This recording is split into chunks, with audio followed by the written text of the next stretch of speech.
Historia Canadiana is recorded on the unceded lands of the Kanien'kehá:ka First Nation.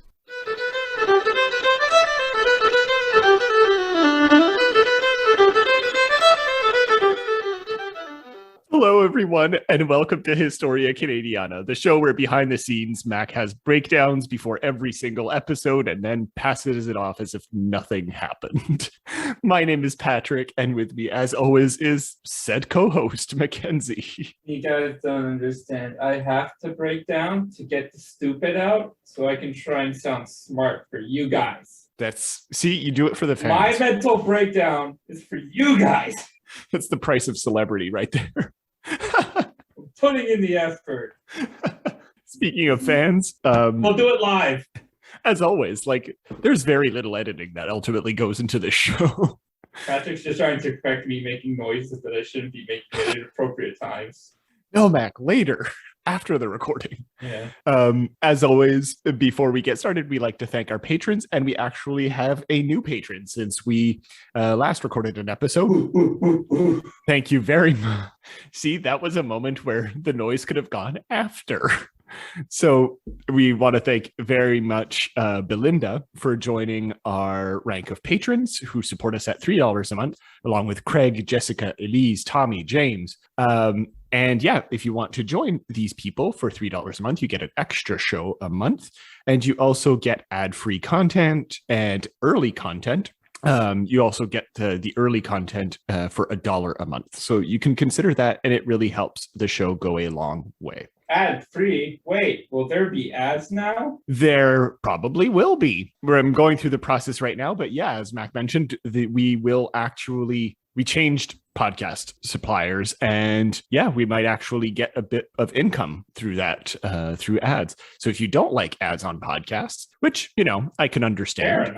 Fair enough. I don't like them either, but they help pay the bills. So yeah, we love doing the show, but we also like having the ability to eat. Right. That's nice sometimes. Right. So if you don't like that, if you want an ad-free experience, there you go. It ultimately comes out to less per month than what we would get paid probably for the ads. So it ultimately comes out better. All right. So as always, thank you very much for our patrons. And yeah, please consider supporting the show. That being said, today's probably going to be a weird episode. I don't know where this is going to go exactly. Normally we discuss events, we discuss people, and those are sort of anchor points, usually around anchor text. And, Patrick will just say the history, I'll do a bit of text analysis, and we'll dive into the implications of that. This is much more of a conceptual episode. We're talking about an idea. Yeah, absolutely. Through still a text, by the way. Yeah, of course. Yeah. But yeah, it's more of an idea. So today, the central focus of the text is a book that was written in the 1860s, but only published in the 1880s after the author's death. And the title is very long. It's called A Strange Manuscript Found in a Copper Cylinder, which is a bit of a disappointing title, to be honest. It doesn't really have a catchy title to it, but the reason why we want to talk about this is because it's kind of an early example of science fiction, right, as it was emerging at this time. But also it's a good example, it's a good way to talk about utopianism or anti-utopianism, and we'll see what those are a bit later. And also an early example of what we now recognize as a postmodern text, long before the term was even coined. So we kind of have a first that was started in Canada in a way, right? Or at least what we now recognize as such. Yeah, I guess we should start with what utopianism is. I guess that would be a good place to start, starting with definitions. Sure, yeah. If we're going to talk about this concept, we should probably define what this concept actually is. Right. So we can get a little bit out there. Generally when we understand utopias, right, we tend to divide it between utopia and dystopia, right? Today, we're going to be working more with anti-utopia, which I would argue is not quite the same thing as a dystopia, right? But yeah, how would you describe a utopia? A utopia is, to me, in many ways, something that is viewed as an ideal world or an ideal system of society and government specifically. If you're living in a utopia, you're living in a sort of almost perfect world or perfect society, really. I shouldn't say world, I mean more society, because it's a way where everybody acts within the way that they need to act so that it all makes everything run smoothly. Right. And everybody gets in exactly what they need. Right.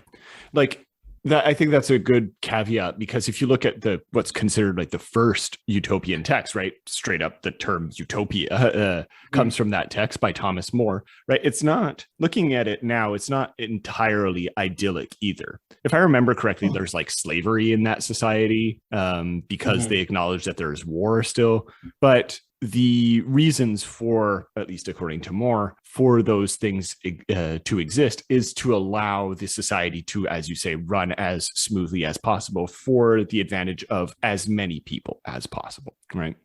So it's not necessarily that everything is like hunky-dory all the time. There are some issues, but, you know, by and large, everything works out. Exactly. Although, as you were saying, utopia as a concept has existed for a long time, and I don't think it's a coincidence necessarily that it emerged right around the time as colonialism and European empires were starting to arrive, because you wanted to find like these new worlds, and the imagination ran wild as to what possibilities those new worlds offered. But for modern utopianism, they kind of emerged in the 19th century, right, as we'd understand them, with the rise of a lot of social movements, right? We've talked about this before with the rise of industrialism throughout the Western world and throughout, throughout the world, to be fair. You saw basically growing inequalities, and a lot of people wanted to push back against this, right? As you still have growing inequality. Right, exactly. Although today I would argue that in like the science fiction world, we've kind of pushed towards just acknowledging dystopia. I see very little utopias now, right? Oh, God. Or if utopia ever appears in text, look for the hidden underbelly, as it were, because that's often what appears, is that there's another race or another people that is subjugated, and that's why the utopia exists. Yeah, absolutely. But in the 19th century, it was very much like, okay, well, let's try to imagine this utopia and put it in text, right? Let's have some hope, you guys. Let's actually try to have some hope. First century people would be like, oh, the fuck is that? What? Will it pay the bills? Will it pay my rent as it goes up again? Will it pay like the fact that my groceries now cost 1.5 times what they cost just last week? No. Okay, then fuck this. Dystopia. But it's kind of interesting because in a way, and this can kind of lead us in a sense, or at least open up to the other part of the show that we want to talk about. There are some of these early utopian texts that actually did influence real life. So you had, for example, Edward Bellamy's Looking Backward, which was so popular that it actually informed the foundation of certain communities, right? Who are like, okay, well, let's try what this Bellamy dude is saying, right? And we can get into it a bit later, but I think there's also, the 19th century was ripe with the ability to at least try these types of communities. Whereas again, in the 21st century, it's increasingly difficult to just like separate from the rest of society and go build a community over there, right? Whereas still in the 19th century, it was kind of easier, I should say, to do that. Yeah. Right. Well, we still don't have like the map is more filled in, basically. Exactly. The next time somebody's going to try to attempt something like utopia is either we make underwater utopia, we make utopia in the sky, or we go to the moon. Wonderful. None of which I think are going to happen anytime soon. Oh, God, no. But anytime I've seen utopia in more modern text, that's where they've had to sort of place them. That's true. Yeah. But again, you see this idea of like extending outward, right? Yeah. Extending to the stars, which in a way is very much what these early... That's humanity. Exactly. We've always been explorers first and foremost. Exactly. Now, a lot, although not exclusively, a lot of these early texts, and certainly the ones that we're going to be talking about today, were informed by two major streams of thought, right? Just religious thought, most often Protestantism. Stop mirroring me, damn it. Yeah. Okay.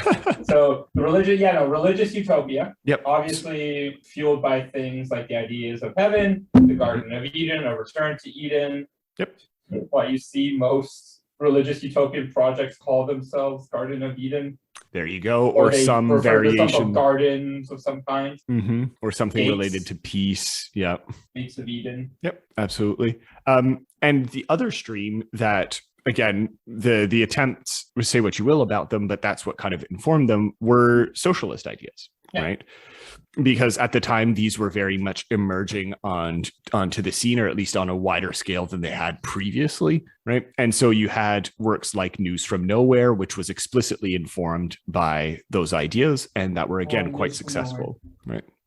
And it was another way of making these ideas accessible to the masses, right? Because, like it or not a lot of people either could read or especially didn't want to read necessarily some high theory or biblical analysis or anything like that. So so socialism appeals to utopia because capitalism inherently can't be a utopia. Right. Capitalism is founded on the belief that you are in competition with everybody else, and therefore you need to work to beat them. Yes. Basically, as long as we stick with capitalism, we'll never have utopia. Turn to socialism, comrades. There's our communist call to action for the episode. There you go. We'll try to include one like every single time. No, but a little cameo. Cameo by Carl. Next week, Friedrich is going to join us. But but all jokes aside, very much so. And you're right. Like, these ideas, even if they weren't necessarily meant for utopian ideals at their start, right, they do lend themselves to that, right? Is there anything else that you want to add just for now as to the basic ideas of what a utopia is? Honestly, if you're still confused about what utopia is, try and look at a lot of sci-fi products that exist today, because a lot of them work on the idea of utopia. A big one that's out today is Handmaid's Tale. Sure. Where the idea, like the male gaze says it's a utopia. You know, this great society where they're all, but then you see the city underbelly that makes it a dystopia for women. Yep. And look for things like that. That'll tell you what utopia is. The Hunger Games, the capital lives in a utopia. Yep. But again, based on the work of the other districts, lots of video games, so many video games. Absolutely. The BioShock series built its entire reputation by creating utopias and then tearing them down. That's true. I love the BioShock. But we've mentioned her, I think, on Pop Canada a few times. Like, Ursula K. Le Guin does address this a lot as well. I think in a very interesting way, both in her fantasy and her sci-fi. Right? But have you ever used the term anti-utopia? Not anti, only ever dystopia. Right. Yay, this show, I'm sorry, listeners, this show just became extra Canadian because Mac now has a Tim Hortons thing? Yeah, Ice Cap, Beach Brew. Dope. So I personally think there is a difference between dystopia and anti-utopia, right? And I would argue that the text we're reading today is an anti-utopia. Oh, 100%. Right. So dystopia, I think, again, much like utopia, I feel like people would know at least the basic idea of what it is. But a dystopia is like, it's the reality, if you will, of A Handmaid's Tale, right? Yeah. Like, these horrible places that ultimately brought about often totalitarianism, right? The classic example of 1984, if you will, right? That is a dystopia. It is. A dystopia is, again, the reality of the districts of the Hunger Games. It is a dystopia. Yep, absolutely. Anti-utopia, however, one of the definitions I found seems like a dystopia, but I think can be kind of deconstructed a little bit to avoid that term. But it says that an anti-utopia is a work that supposes that the desire, or even to plan a society that is completely a society that is utopian, right, is either not possible or even desirable, right? Yeah. So they're not even starting from the groundwork that that a dystopia is, which is to demonstrate the opposite of a utopia, but they're saying, like, it shouldn't even, like, we're not even going to try, right? And often anti-utopias come off as satires. Dystopia is about showing social injustice. Anti-utopia is about showing the problem of utopia. Yeah. Exactly. Dystopias don't concern themselves with what utopia actually is. There's more just like in any dystopia, It's about showing some kind of social injustice or some kind of way that people are in oppression. In Handmaid's Tale, women are oppressed. In BioShock, it's racial minorities, people who aren't American, and so on and so forth. Absolutely. Yeah. Anti-utopias are just like, oh, we're going to make fun of this thing. Yeah, which is what we're talking about today.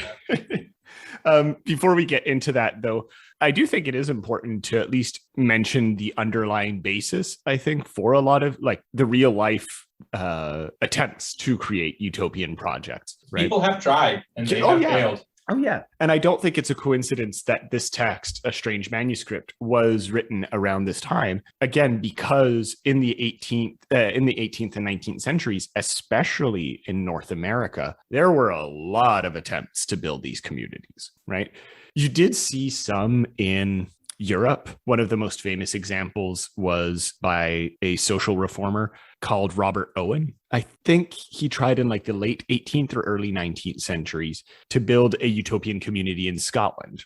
And ultimately, like, it seemed to go pretty well for a while. And I think if I remember correctly, Owen's project failed because it got basically too big, right? Yeah, and that's a common thread with a lot of these utopian projects is that they always end up dying because they get big more than anything else. Because if you really want utopia to exist, everybody has to be on board with it. The second your utopia no longer exists in a bubble, the utopia cannot stand. Yeah.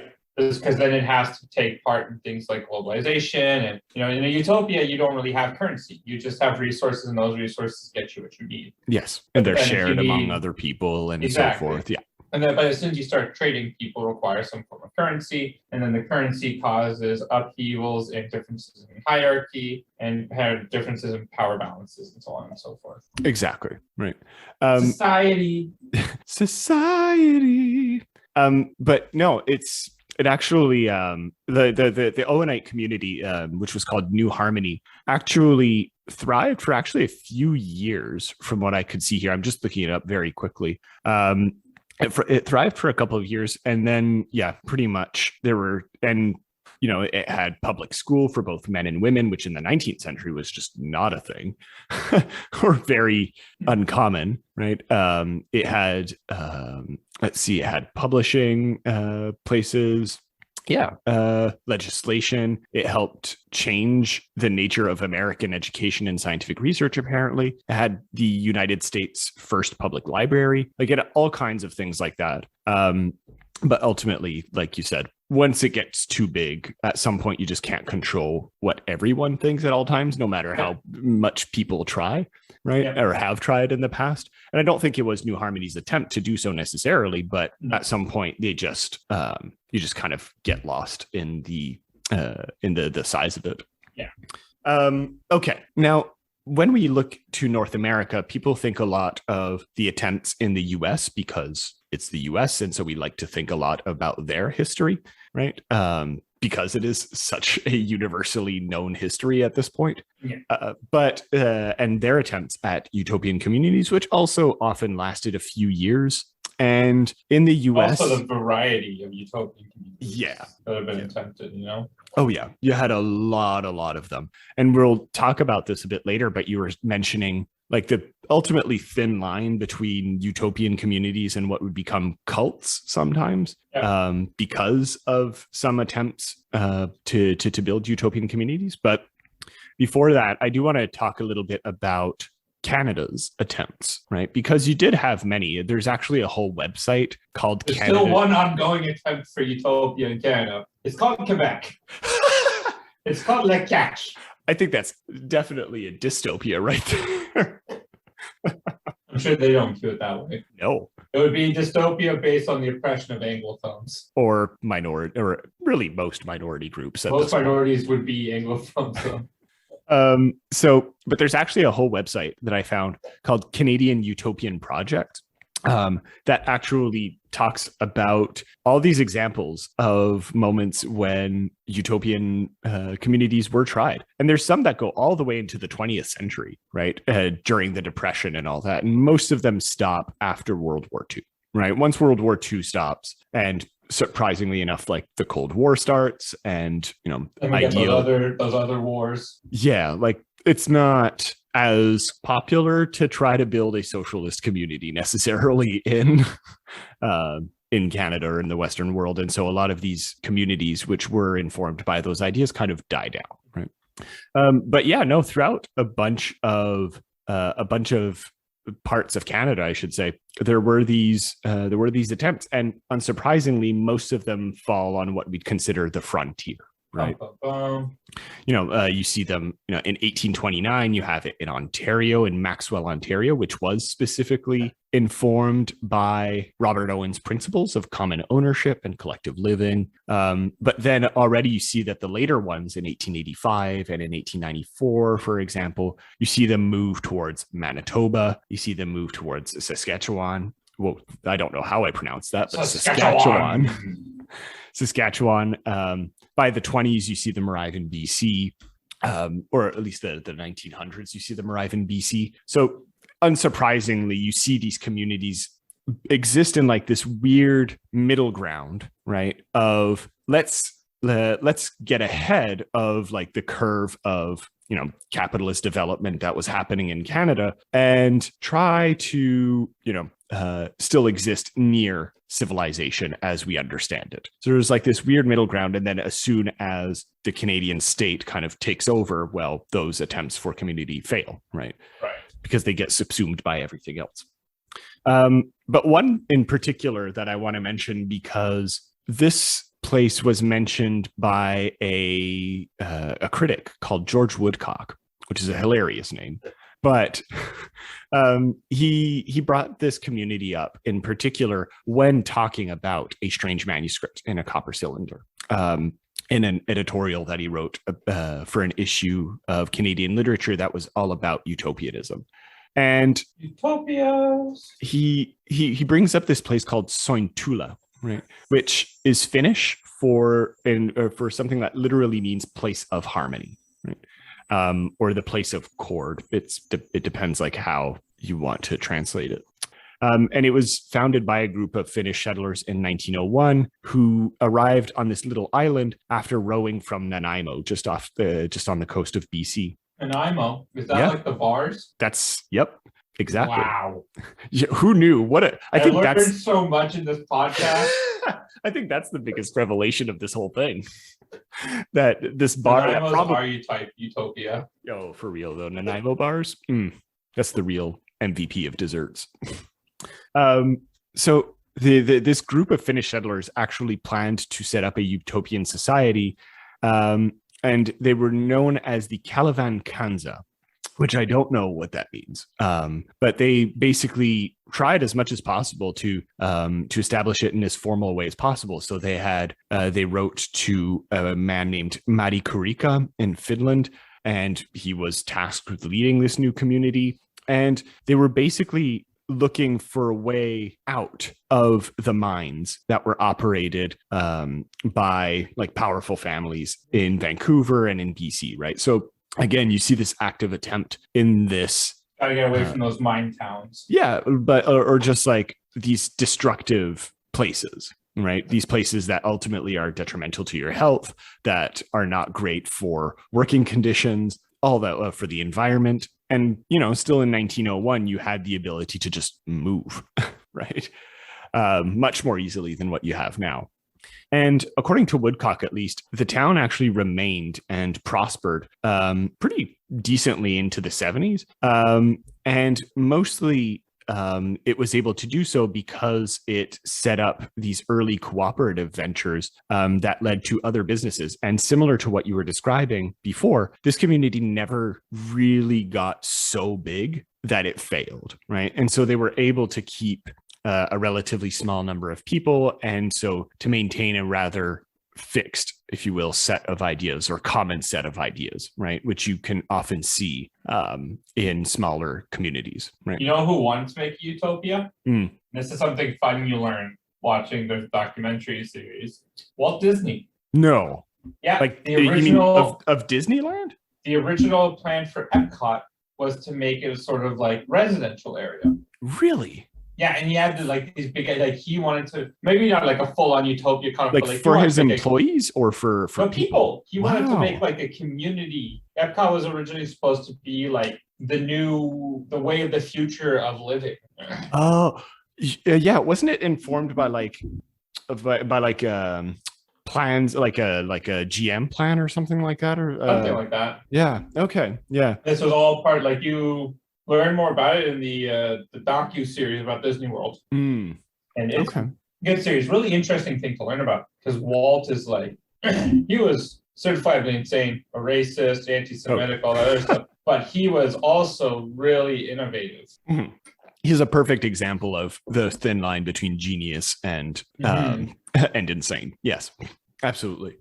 But it is interesting. So just to finish off on this little tidbit, at least, Woodcock specifically mentions that he finds it interesting, and I agree in many ways, that many utopian projects would fail in Europe at in that place where utopian novels would proliferate. There were a lot that came out of Europe, but the opposite is true for Canada, right? Where there's a lot of utopian projects, whether not a lot of utopian projects, although some, many of them would succeed, but there's not a lot of novels about it, right? Despite the fact that these things existed. Right? And it's kind of interesting again. And he specifically brings up the fact that it wasn't really necessary to create these narratives because the frontier itself provided this ideal of utopia, right? Where the frontier itself allowed for the imagination of utopia in individuals' minds, right? Whereas that wasn't as possible in Europe, or for the people of Europe who had to actively imagine it because it wasn't as possible anymore. You've seen the data and the real life examples. Do you think a utopia is possible? Or a version of it today? No, not like, again, I think utopias are a good tool in a sense for imagining what the future could be, but I don't think it is ever fully possible. I don't think they're designed to be ever possible, right? They're meant to be something that you reach toward, but that you can never quite reach, right? And I think that's its power, in a sense, of the utopia. Now, do I believe that we can create a better world? Yes. And do I think we can improve, that we can think of those worlds through utopias? Sure. I have no problem with that. I don't think we're ever going to get like a perfect world, because it would require so much rearranging. And again, to come back to the population thing, but I think it's key, there are too many people to be able to allow for a utopia. Even if we fragment societies down to like its bare bones, every community is like the equivalent of a neighborhood, I don't think it'll work anymore. Yeah. How about you? Do you agree? No. So a lot of the reasons you were saying, I also think it's just the fact that we're all too interconnected. Right. You know, I think there's just too much. There's just too much like talking with other people, again, too much connectivity, too much talking. We need to get to a way where, and people want more. In utopia, in an ideal society, people are happy with what they have. Yeah, exactly. So it would require a change of mentality, in a sense. Yeah, we would have to have a very strong change in our culture and our mentality, where we'd have to be able to say, I am good with this. Right. This is enough for me. Yeah. I don't need a bigger TV. I don't need more gadgets and gizmos and doodads. We'd have to be able to say, okay, this is like, I have these things. Maybe every once in a while I'll get a new thing because, there is some joy to be had in acquiring new things, but it's not a constant like push and fight and race to get a new thing. Right. See, I could to add like onto your question, I don't think it's possible worldwide, right? I think perhaps some communities might be able to build what they consider to be their own little utopia, right? And I think that's cool. I don't know. I can imagine, say we, in a community the size of that in Austin, right, where we were this weekend, I could conceivably see like something that size building what would be considered a utopia, because it's not too big. People are relatively like you say, disconnected from the rest of the world, to the point where there wouldn't necessarily be, I don't know. Like it's something to consider. Right. Anyway, shall we get into the novel, or did you want to mention the the Jonestown? just cults in general. Because you mentioned something interesting of like how a lot of utopian communities ended up being cults, right? And well, that goes back to your religious discussion before, where utopias are either often, not all the time, but often formed around cults, formed around religious things, religious thoughts, or upon socialist ideals. Sure. And cults, by their very nature, are the beginnings of a religion in a lot of ways. Like, it's based upon the idea. Even the Walt Disney one was a bit of a cult, because Walt Disney himself was a very charismatic guy. Yeah, absolutely. And so the idea with a lot of cults historically have tried to form their own communities in different locations. Some famous ones at Jonestown. Yep. Again, things that start out decently, like you watch the documentaries, and yeah, there are definitely some parts that aren't great. You know, especially in Jonestown, the leaders were known to have used their charisma and power on women.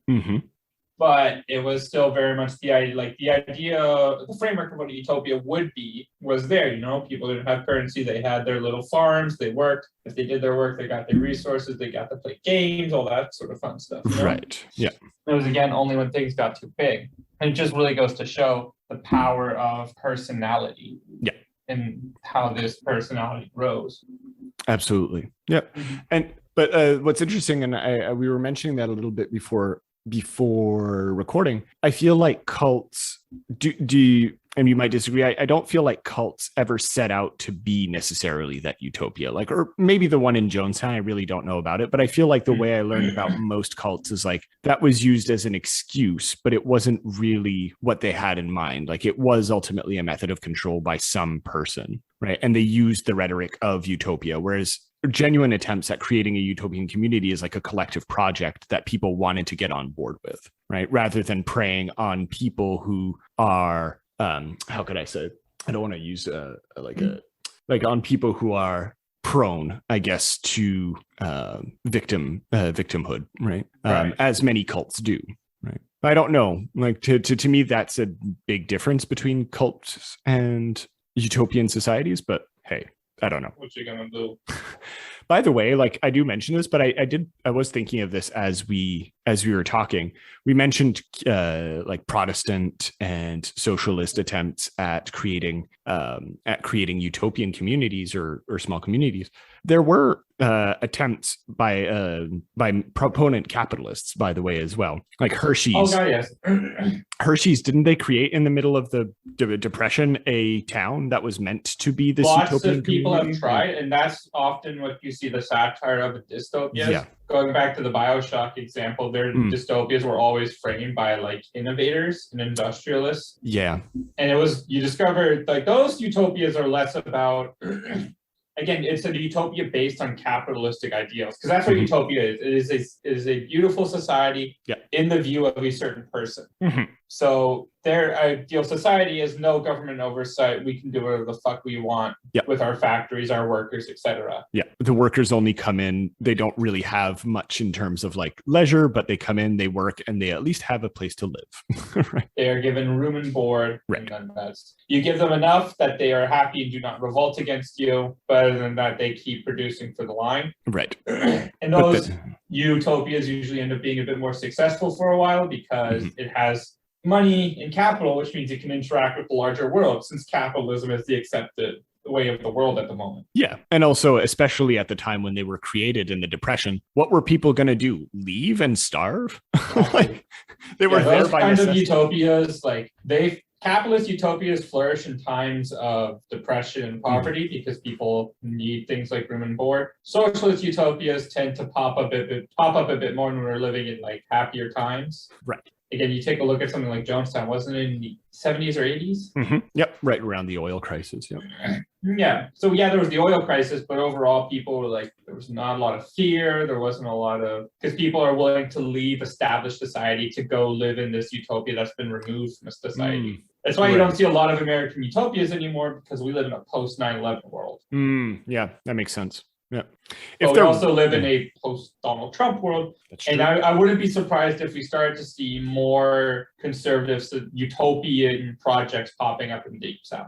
I mean, I think they're already trying to build one. Yeah, but that's also like that's Supreme Court. We also usually just end up writing those off as like Hicks living in the woods. Yeah, fair enough. All right, so we talked about utopia as an idea for a while now. Let's see how it like works in the text itself. Are we talking about utopia or anti-utopia? Anti-utopia, I should say. Okay. You're right. Have you ever heard of this novel or of James DeMille himself, the author? No. Okay. I know very little about the written text of Utopia and all that sort of stuff, at least in like as the idea was formed. I know much more and can comment much more on modern ideas of Utopia. Right. That's a bit more in my wheelhouse, and I love talking about that because most modern ideas of Utopia come from America, and it all relates back to American exceptionalism. Yeah, absolutely. That makes me want to shoot something. It's all about that manifest destiny, baby. Yay, more mental breaks. Anyway, so DeMille himself was actually one of North America's, not just Canada's, but one of North America's most popular novelists in the last quarter of the 19th century, which is why I think it's kind of important to bring him up, because today he's all but forgotten.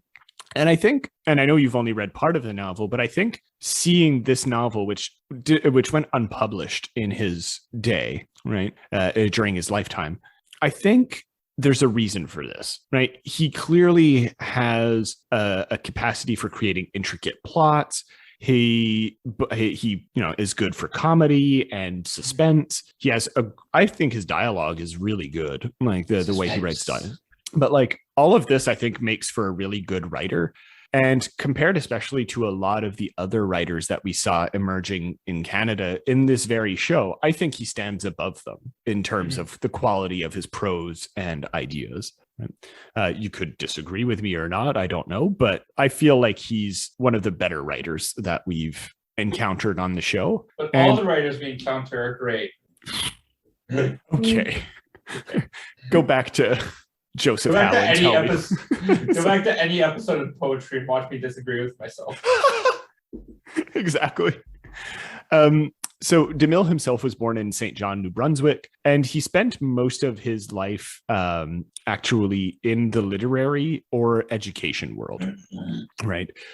He taught classics at Acadia from 1861 to 1865.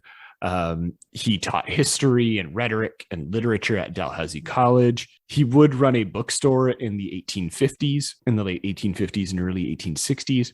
And he would also act as an editor, although unofficially so, for a paper called The Christian Watchman, right? Which should give you a sense of what his ideals were, in a sense, right? But as we'll see with this novel, that just because he was a Christian and someone who believed in the foundations of Christian brotherhood in this sense, that doesn't necessarily mean that he wasn't critical necessarily of those ideas as well, or he couldn't be critical. Right?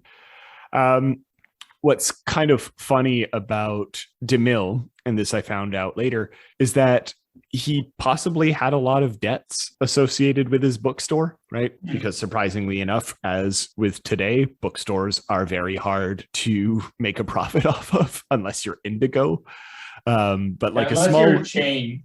Yeah, but like small independent bookstores like the ones he was running, good luck, bud. And so possibly because of debts unless your bookstore has porn, it'll do great. Really? Oh, God. Still today, come on. With internet? Are you serious? Do you think today? Yes. Okay. All right. It'll sell better than regular bookstores, that's for sure. At the very least. Fair enough. I love the faith that we have in the publishing industry and the literary world. There's a porn industry and everything, man. That's true. But yeah, so apparently because he was very anxious to pay off these debts, he would write these novels at like astounding speed, right? And so he would pad a lot, and he often left his plots with very like rapid endings, which kind of goes against this idea of what I was saying of him being a, exceptional writer in any sense. But when he did actually apply himself to a text that he was interested in, rather than just doing it for a paycheck, his work did shine through, right?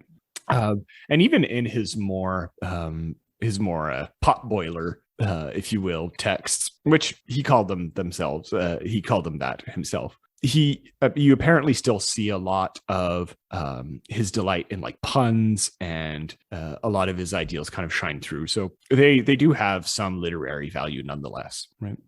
And he often used his texts to parody Victorian realism, and used, as we're going to be talking about today, the narrative techniques that are now kind of associated with postmodern novels. Right?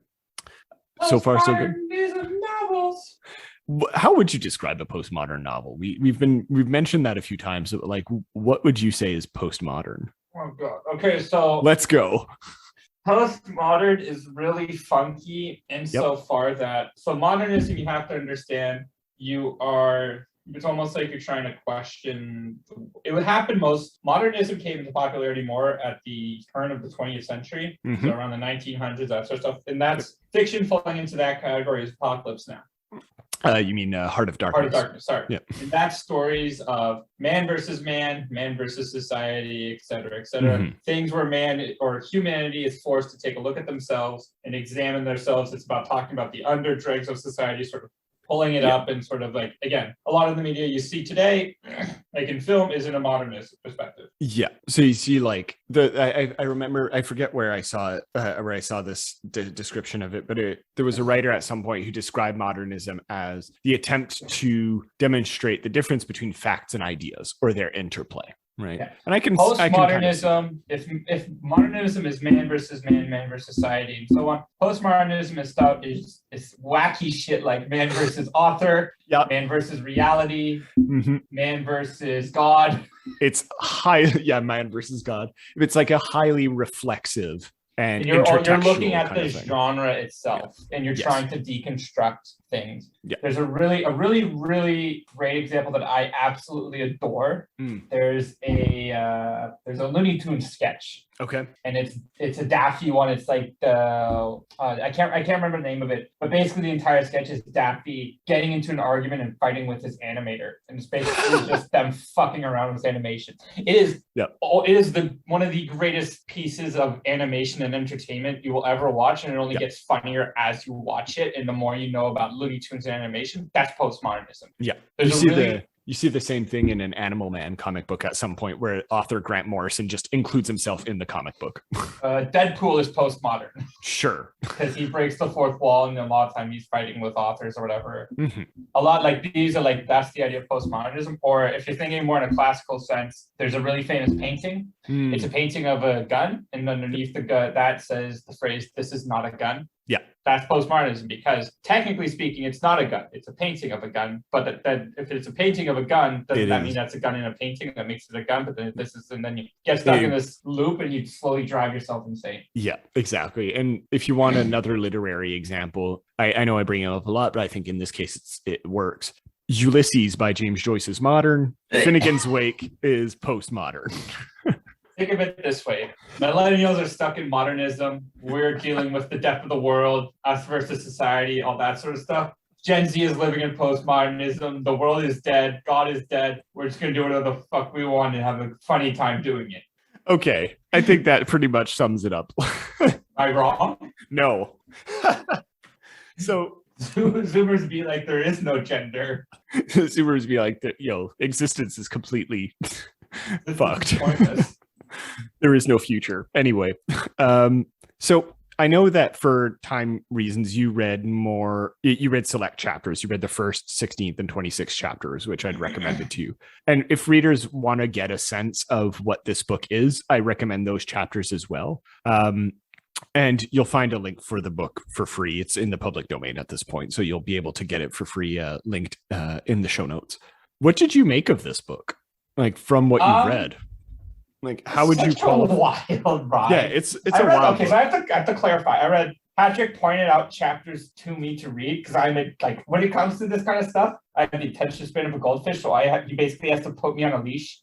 I'm the horse. He takes me to water and he forces me to drink it, and that's the only way I do this. Okay. I know it's wild. Okay, let's start with this. Postmodernism take on literature study. Let's start with this, because we're an hour in and we didn't actually mention what the fuck is this book about. Right. So the book opens with these guys they're on a trip, right? And they decide they're gonna do one of them makes little boats out of paper, which we've all done, it's a fun little thing to pass time, and they're gonna race them on the water. Yeah. And they're like, okay, but we need something to race towards. And then, so one guy's like, I see a dark speck on the water. And they're like, we think it's a piece of wood. So we'll race towards the piece of wood, and then once you get the piece of wood, you get the thing, and then you get it out. Yeah. And then you win. But then they're like, wait, that's not a piece of wood. And then they're debating about them racing towards the thing, and they're debating about what the piece of wood is. Yeah. And then they take it out, and they realize it's a cylinder. Mm-hmm. And inside the cylinder is like a text, Yes, an alphabet from like some society, isn't it? Yep. Not quite. Yeah. Well, yeah. Yes and no. Keep going. It's like some other type. It's a people's text or something with an alphabet and all this other stuff. Mm-hmm. And then they're basically, to pass the time, they start almost ascribing traits to this society and people, right? From what I understood it. So yes and no. So there's a story within the story is what happens, right? Mm-hmm. So what they find in the cylinder, yes, there is a bit of the text of this society, and we'll get into what exactly this society is because it's madness. But the actual text itself that's found in the copper cylinder is another story of this person who found this society, right? And the people on the boat are reading about this other British explorer's encounter with this other society. Yeah. So it's a story within a story, and what they're criticizing on the boat. So explorers discovered a text by an explorer who discovered a society. Yes. And you think this is a weird structure? It's actually a very popular framing device in a lot of these out there narratives. Yeah. First absolutely. being like one of the most earliest and most famous examples is the Decameron, where you have these Italian youths going out into the countryside to get away from the Black Plague and from the dregs of society, and they tell stories to each other to pass time. Yes. And then another famous one is the Time Machine. Yep, that's true. A seminal piece of science fiction, but not the originator of science fiction. That's still Frankenstein. That's true. Never let people tell you that Mary Shelley is not the mother of science fiction. She 100% is. Like the earliest science fiction writer. She 100% is. Anybody else says different is misogynistic. I'm just kidding. They're not. They're probably just ill-informed. They're most likely ill-informed. But I think the story takes it in a different way, because take the Time Machine, for example, which was written after this. It's still a guy sitting down and telling his own story, right? It's the time traveler who tells his own story. Where in this case, I feel like it's like an adding another layer before that was cool, right? Because people are commenting on someone else's story, not having known what that story actually is.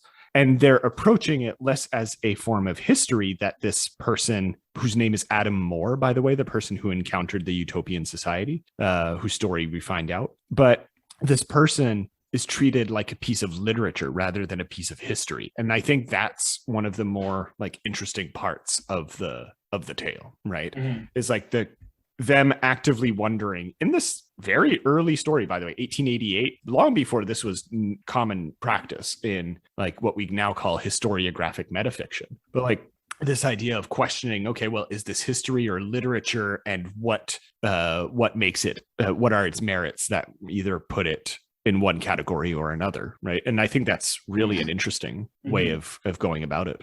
Okay, yeah. So we have these people, like you said, on a boat. The main person of which is Melle, his name, the main sailor. And they have Featherstone and Oxenden, a bunch of sailors. And they read Adam Moore's story as he encounters these people. And it's also those names are just 10 out of 10, by the way. Featherstone. Oh, yeah, great. Oxenden. I love these guys. Absolutely. So, what is the story of Adam Moore? What did you, who are these people that he encounters? Wait, so what's the story of the people? So which story are we talking about? Okay, I don't know if you actually read this. Actually, before we get into it, right? Moore himself, right? His whole story is that he became shipwrecked on his way home from Tasmania. Right? And he ventures into what's basically a twilight zone in the 1800s, right? And it's described, like the place that he arrives is described as a real place on Earth, but it's basically a tropical Antarctica. It's wild stuff. Yeah, again, it's like, and it's also set in the past. Like the book was published in 1888, but they specifically mention it at the beginning of the story that it's like a long time ago in 1865. So it's like, oh, okay. Yeah. Anyway, so it's set explicitly in this moment of still like common exploration of the world. And so Moore's story explains how he ended up in this weird twilight zone where this tropical Antarctica exists. It's a really common idea in utopian novels that the utopia is discovered more than anything else. Yes. You see it again. Star Trek does it all the time. Mm-hmm. The new worlds they often find they're utopias a fair amount of time until you discover the underdrgs and so on and so forth. But again, like I think this kind of brings back to a point that you brought up earlier of saying it's at least in this case, it's not quite like who you'd expect to create a utopia. In Star Trek, it's not humanity. In this, it's not the British. Like, it's another people. So it's always like someone else. And I think that definitely points to, even if unintentionally, this subconscious idea that we as people are not going to be the ones who bring about utopia. But there's always like something else that we can strive towards. And I don't know if it's conscious on DeMille's part. We know very little about his justification for this novel. But I think like at least subconsciously, that would be an interesting thing to consider. Right.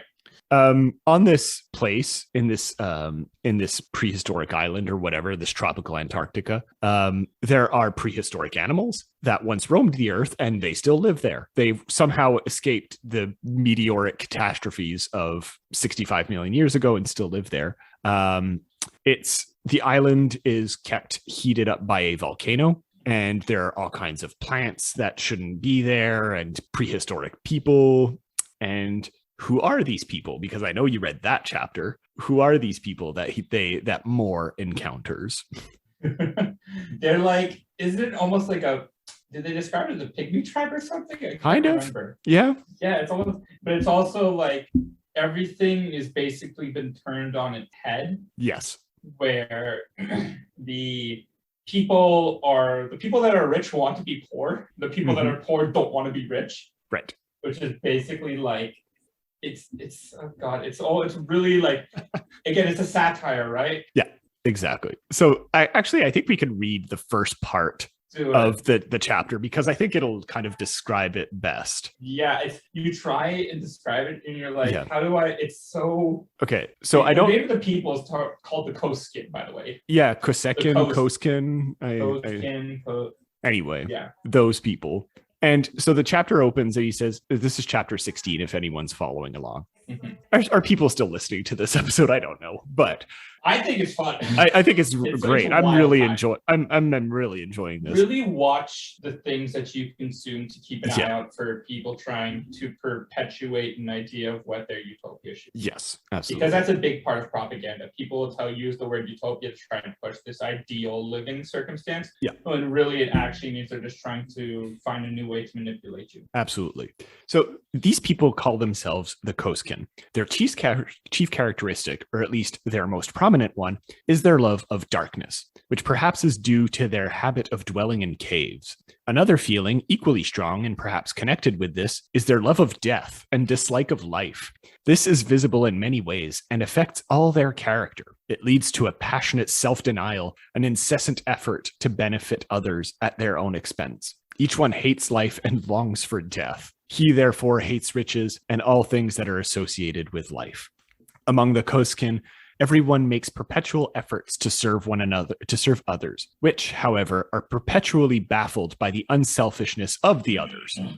People thus spend years in trying to overreach one another so as to make others richer than themselves. In a race, one tries to keep behind. But as this leads to confusion, there is then a universal effort to each one be the first, so as to put his neighbor in the honorable position of the rear.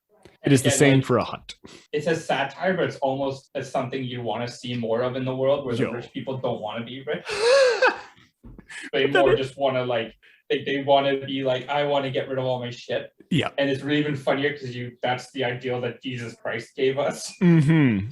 When he first, remember, canon Jesus said, give up your shit, wash people's feet. Okay. So I don't think that's a coincidence, right? That is anything ever a coincidence? No, but I don't think it's a coincidence that you bring up a relation to Jesus Christ in this case, right? What does this sound like? What do the Koskins sound like? Oh, yes. No, I mean, no. They're giving up their wealth. But not really, because everyone's also rich. Like there's always like this one grand poobah. I don't know.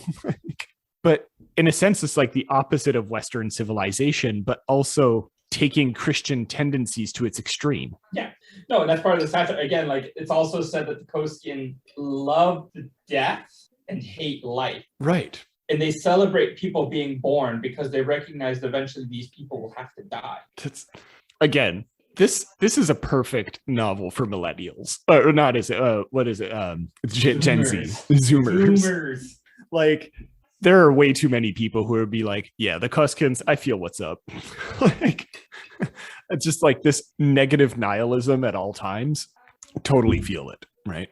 But yeah, there were a few analyses that I've read of this because this text has been pored over by critics, both Canadian and otherwise. But there was one in particular that said that the Koskins embody in extreme ways pernicious Christian tendencies. And what Adam Moore, the writer of the Cylinder, calls, quote, their strange and unnatural love of death is an intensification of the pietism that looks upon life solely as a preparation for death.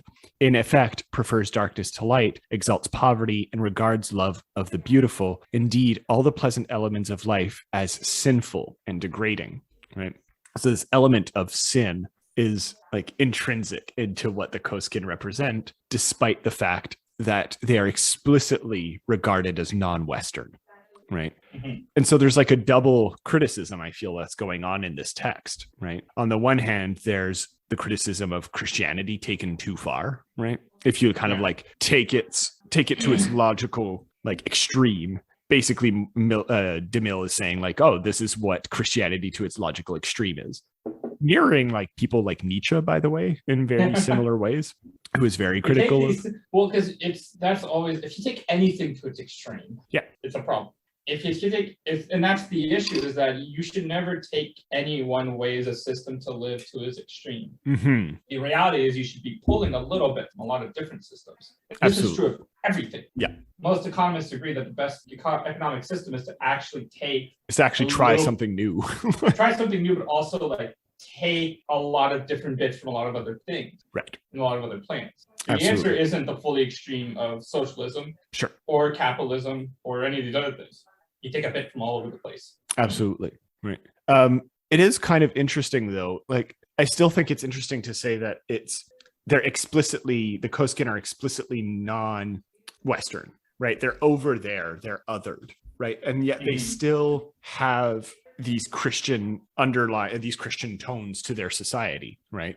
And I don't know what to make of that in a sense. Right. Like I feel like there's a bit of a criticism in a way, right, of Western civilization that's tended to, I think DeMille in this case, if I'm being generous, is saying like Western civilization has tended to imprint its ideals onto this other, right, whatever it may be defined, right? And I have a feeling that, again, based on the structure of this novel, he's saying that Moore is writing about these people as if they have these overt Christian tendencies, and that the people reading about this text are also ascribing this kind of mentality to them, even though in many ways they're clearly not Western and could have a very different worldview than that one. Mm-hmm. This is giving me a headache.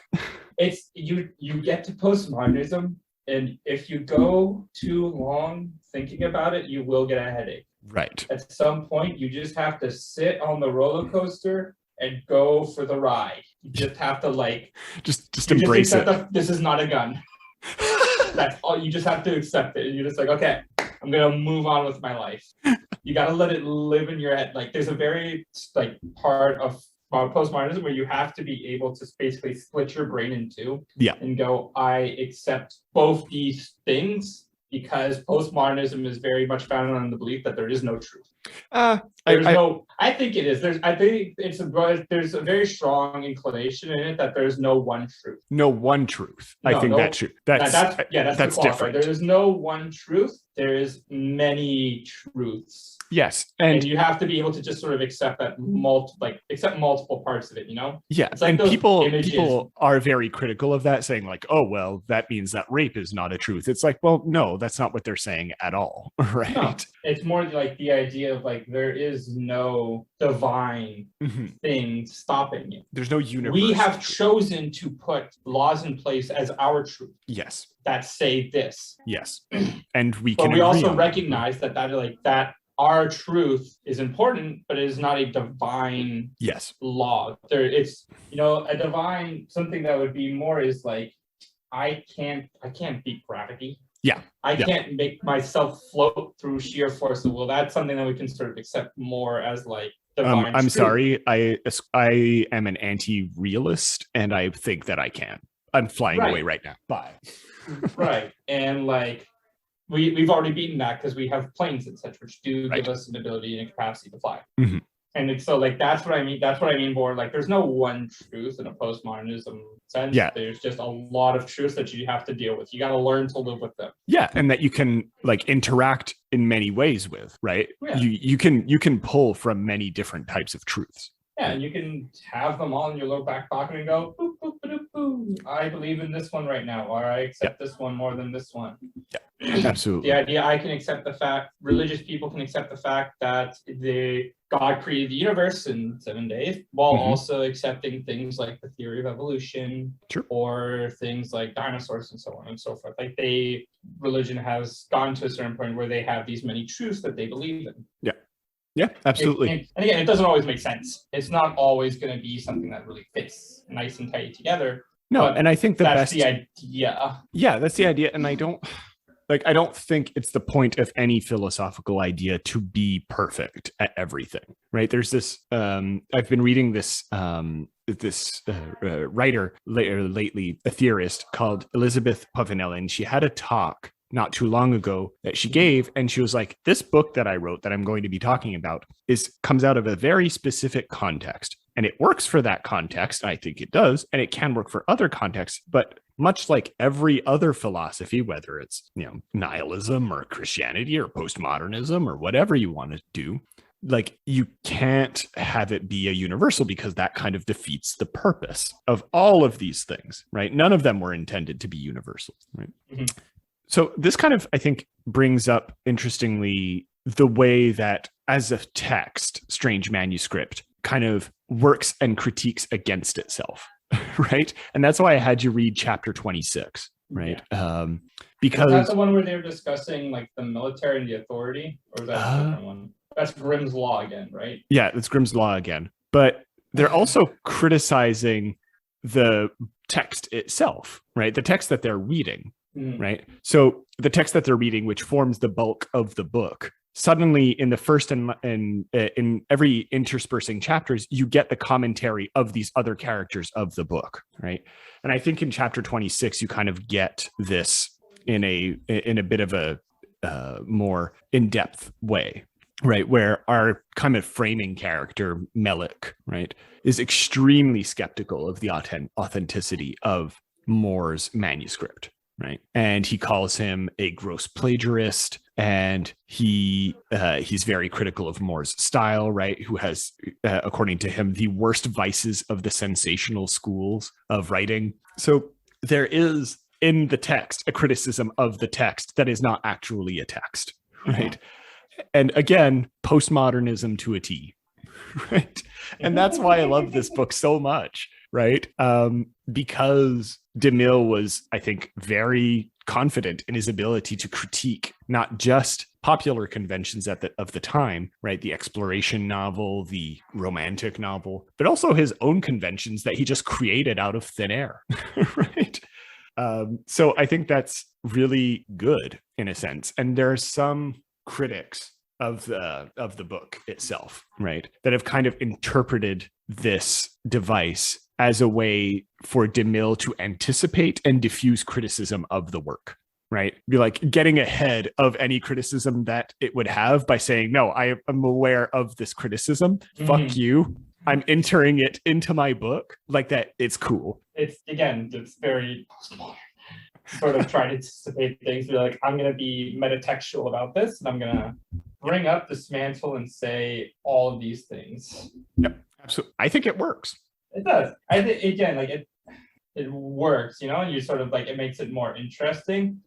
It's always because it's always one of those things where it's hard. You have to be very careful almost with how you be metatextual and how you sort of, because if you don't address the flaw while also addressing a solution to it, you're not doing much. You're just saying, oh, I found a flaw, which is what happens a lot of time when people try and do this. Yeah, absolutely. In this situation, it works though. Yep, absolutely. Yeah, I forgot to mention this. I'm looking at my notes. I forgot to mention this, but there's another layer that kind of adds to the satire of Christianity as well. The Koskin are cannibals.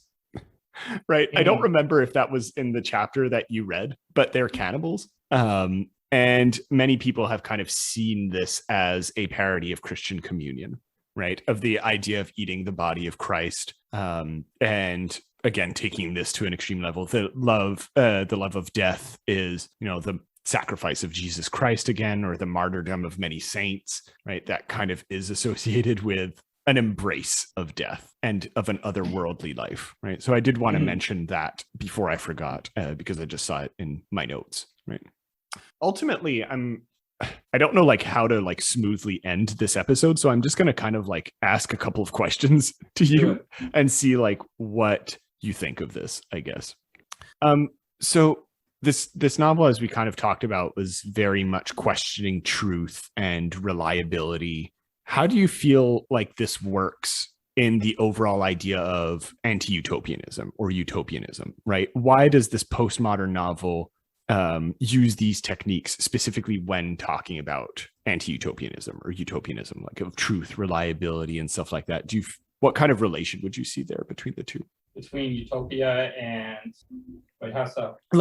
Why use postmodernism or postmodern styles, because it wasn't called that at the time, or postmodern styles, in order to address utopianism and anti-utopianism? All right.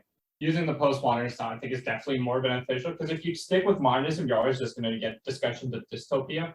You feel? Yeah, I think if you stick in the ways of modernism, because again, modernism isn't about trying to turn the idea of utopia on its head and actually examine the concept of utopia. It's more about using utopia as a device to show how society is fucked up. Right. That's the point of modernism. Okay. You're showing the man versus society, and so on and so forth. Yeah. If you really want to talk about something in a metatextual way, you need to incorporate at least a little bit of postmodernism there. Right. Again, another very famous example of this was BioShock, the very first BioShock game. I'm going to pull in video games because that's what I know. It's also a really crazy example. Okay. Most of the game is modernism. Okay. It's very. I have no idea what BioShock is, by the way, so you're alone on this. So BioShock was a game about, there's an underwater city that's created 1950s, 60s called Rapture. It was created by an industrialist who wanted to create what he called a safe space for artists and all this other stuff. Basically fleeing the red fear that lived in America. But obviously, it was made as this artistic utopia, innovative utopia, where scientists, artists, all these great thinkers and creators were living together. But then obviously it all starts to fall apart, and you play a character whose ship or plane crash landed, and you end up in Rapture. And the whole game is about, again, you're dissecting ideas of utopia, American exceptionalism, industrialism, all this kind of stuff. But then the game gets really metatextual, because throughout how these video games work, you get an objective, you do the objective, right? Right. Your character, the person who is giving you all these objectives, would always be saying, if you kindly please, or if you please kindly, or something like that. Some variation on that phrase to get you to do the thing. So you have the option theoretically? Because you still have to do the objective, because it's a game. You were never actually given, it's just one of those things where it makes you he's just asking you as a way in the game. But you learn at the end that you are actually from Rapture originally, and the phrase "if you kindly" was implanted in you because you're a sleeper agent, and that phrase is a trigger word that commands you to do the thing. And so it's this very metatextual way of saying, like, because you don't actually have choice in video games. Right. Okay. You, the player, are playing along a narrative where you have no choice. Right. And it was this really, like, when that phrase was revealed, it's this really mind-blowing moment where you take a look back at everything that you've done in the game and you sort of go, oh my God, this is like, I am not, as a person, I have no choice. Like, you, the player, specifically. Yeah. And you're forced, and that's a very postmodern way to then take a look at gaming genres, gaming techniques, that sort of stuff. And you can't do that just with a regular modernist setting. Okay. You know what I mean? Yeah, no, I absolutely understand. That's really interesting. I'd love to add on to that, but like I ultimately don't know like the example of BioShock, so I'm like, cool, no, that sounds good. Like that's the sort of idea behind what I'm trying to say is that like if you really want to get into if you really want to talk about a concept or an idea or a thought like that, you need, I think you really do need, and very especially with a genre. Utopian writing is almost a genre unto itself. Yes. And so if you really want to talk about that genre, you have to get a little postmodern with it. That's do a little postmodern boogaloo, you know? And as we said, dystopia and anti-utopia are very different. Or not very different, but they are different. There's a separation between them. There absolutely is. I'm actually curious, but we haven't really addressed it in this episode, but I do think it's important to raise at the very least. And we've already been talking for like almost an hour and a half at this point, so we could probably wind down anyway, and you have to get to work. But I do think it's interesting that this novel would come out when it did, like 1880s. Right at the peak of British Empire, right? Or of European empires, right? Throughout the world, right? And we've talked a lot about this topic of empires on the show. And I don't want to like bludgeon this to death either, but I do think it's important to address here because in many ways, this novel was seen both contemporaneously and today as challenging in many ways colonial European hegemony, right? Of saying like these other ways of doing are possible, right? And I would argue that the use of its style, right, of its postmodern style is very much one of the ways that it does that. Yes, you can see it through the Koskin and this kind of other world that challenges European ideals. But I think the very style and form of the novel itself challenges what would have been common at the time and thus challenges what is accepted within high society of European colonialism, especially British colonialism, right? And I think you brought up the example of Heart of Darkness, right, which came out almost 20 years after this novel. I think in many ways operates in a similar way, right? It's more explicit in its criticism of colonialism, Conrad is, I should say. But I feel like the form of Heart of Darkness also plays into its criticism, right? And I do want to at least mention that this is something that critics have brought up, and I would tend to agree with them in this case, right? I don't know if you had anything to add about that in particular, but I just thought it was an interesting idea to at least acknowledge on the show. Great. Like it works. 10 out of 10. Is there anything I feel like this episode like launched in a million different directions and it's unavoidable. To tie it back to Canada. Okay. How would you tie this back to Canada? Because I think it's really interesting because we are actually in a bit of almost a postmodernism examination of Canada. Okay. Where we're trying, like more and more people are realizing the fact that Canada is not the safe haven that it has often been portrayed as in media. Yeah. As you know, like again, this is coming like outsider perspective looking at Canada and almost people within Canada themselves, because we have this very strong thought and idea of moral superiority in Canada, where we are better than America. And you can see this a million times, especially now, not only with the Indigenous, but like with what's happening with Roe v. Wade in the States. You see that rhetoric rising up again all the time. Yep. And I think there's and again, like I'm not going to get into this again, actually, sure, because we'll be here for another 30 minutes.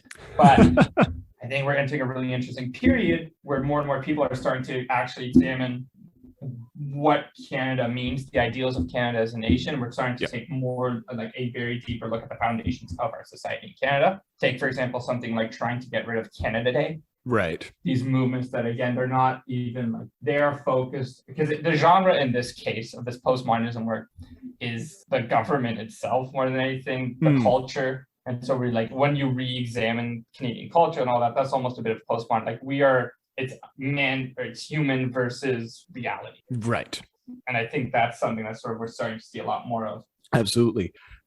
So I guess, how would you relate this novel particularly either to its moment in the late 1880s in Canada or today, right? Do you see a relevance for this novel in particular today, or? Mm-hmm. Oh God, yes. There's always, because again, we're going through phases of utopia and dystopia that are always popping up. Yeah. You know, so I think there's always this idea that we have to be ready to accept what dystopia looks like, what utopia doesn't, all that sort of stuff. Yeah. I think one of the relevant aspects of the book that I do want to end on, or at least that's my final thought of, is the ending itself of the book. I don't know if you got to the ending, but it just kind of ends abruptly without much of a full character arc being developed. And part of the reason for that is because it was published posthumously. I don't think DeMille ever finished it itself, right, as a manuscript. And it was just kind of like, hey, he was a popular writer at the time. Let's kind of republish this work that was never really finished. But in the context of imagining utopias or anti-utopias, and in the context of a postmodern novel, even if in this case unintentionally so perhaps, the fact that there is just no real ending, or it's a very abrupt one, I think fits in with those themes very well, right? And this idea of leaving it open-ended and saying, okay, well, where we go from here is very much up to the imagination of the reader or the people doing it, right? Or the people who are living through this moment, right? And I think that's an important lesson that this book offers, both as a postmodern text and as one that's deeply ingrained in the utopian or anti-utopian genre, right? And I think that's pretty much where I would end it, or that would be my final comment for it, both in Canada and elsewhere, but if we want to explicitly relate it to Canada. And I think that's true if we want to relate it back to the utopian projects that were happening in Canada. Again, always these projects that wanted to reach for the edges of frontier, right? And were ultimately stopped very abruptly, right? Only to reemerge again at a later point, and always trying something new. And I think that's something that we've lost in our modern understanding of the world, is that ability to reach forward, right? Or that willingness, or that even ability to conceive of the possibility of reaching forward towards something new and different, right? And I think even if it's not explicit in the novel, I think the subtext lends itself to that interpretation. Thank you for coming to my TED Talk. Yeah, thank you for coming to our weird, wacky, we didn't really touch on a lot of things that could relate to Canada until the very end. Yeah, I don't think it lends itself to that, though. This is more of a thought experiment for us than anything. And I think it is important for us to establish, because we've been throwing out a lot of terms in a lot of episodes like postmodernism. Yes, so that's why I think it was important to define them. Yeah, we needed to take a step back and realize, okay, let's sit down and maybe explain things, just because we all, not everybody reads and understands at the same level, or they understand things differently. So we wanted to sort of give what our definitions of these very large phrases were. Sure. So yeah. All right. Well, if that's all, Mac, take us away. So, I don't have any music to play, but I do have a conclusion I can give and an outro that's been pre-written for me. Okay, I'll put background music. Thank you, everyone, for listening. You can reach out with any questions, comments, or concerns on the Facebook page, through Twitter, and by email. You can support the show through PayPal as a pay what you feel the show is worth, and through affiliate links to the recommended reading page I set. And if you really want to support the show, now that we have ads, just keep listening to the show even with the ads. That is, just by the physical act of listening now, you're supporting the show, because our ad revenue is based upon the amount of viewers or listeners that we have. That is absolutely true. So just by listening, you support us. Isn't that lovely? That's our utopia. That people pay us just for rambling on for an hour and a half. Yes. I also want to add on and mention that just because we have there's ad revenue does not mean we are changing our topics of discussion or the censorship of ourselves. As we stated, our ad revenue is directly correlated to how many people you guys listen to us, and you guys seem to like what we do and listen to what we say. So that's the way we're going to talk. We're going to keep being ourselves, keep being honest about ourselves and what we do. But if you really want to go that extra step, leave a review on iTunes, share it with your friends. Word of mouth is a very powerful thing, and it's the good thing to share to your friends to empower them. Seize the means of production, comrades. Seize the means of cultural education. Yes, there you go. We inserted 2 Marxist references in the episode. Call me Mackenzie Cooper. All right. Thank you, everyone, for listening. We'll see you next time for another phenomenal episode of Historia Canadiana, or Pop Canada if you're a supporter, because I think we're recording one next week. Anyway, thank you, everyone, for listening, and we'll see you next time. Bye.